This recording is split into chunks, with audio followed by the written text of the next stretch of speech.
অৱশেষত আৰক্ষীৰ জালত আৰক্ষী আক্ৰমণ কৰি ড্ৰাগছ মাফিয়া শফিকুল ইছলাম উৰফে সাকাবুৰ আলী মৈৰাবাৰীৰ চহৰীয়া গাঁৱত চোৰাংচোৱা আৰক্ষীক আক্ৰমণ কৰিছিল এইজন সাকাবুৰ আলী আৰু আজাহাৰ আলীৰ পৰিয়ালে।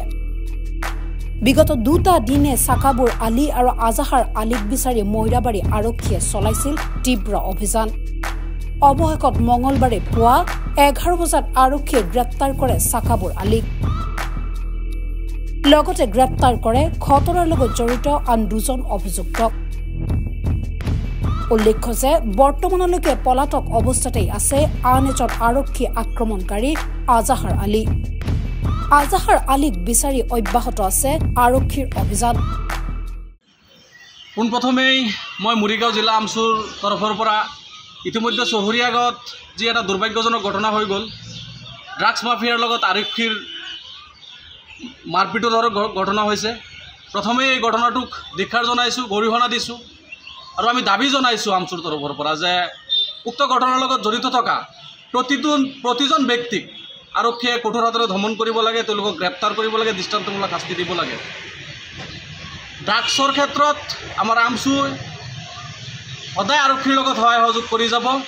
ড্ৰাগছ বেপাৰীসকলক কৰায়ত্ব কৰাৰ ক্ষেত্ৰত যিকোনো পৰ্যায়লৈকে যাবলৈ আমি আমচু সাজু আছোঁ আৰু এই ক্ষেত্ৰত আমি সচেতন মহলক আহ্বান জনাম যে মৰিয়াবাৰীৰ দৰে অঞ্চলৰ পৰা যদি ড্ৰাগছ মুক্ত কৰিবলগীয়া হয় তেতিয়াহ'লে আৰক্ষীৰ সহায় অবিহনে আমি সেয়া নিৰ্মূল কৰিব নোৱাৰিম। গতিকে আৰক্ষীক আমি বিশ্বাসত ল'ব লাগিব, আৰক্ষীৰ সহায় সহযোগ ল'ব লাগিব। তেওঁলোকৰ সহায় সহযোগত আমি মৰিয়াবাৰীৰ পৰা ড্ৰাগছ নিশ্চিতভাৱে উৎখাত কৰিব পাৰিম।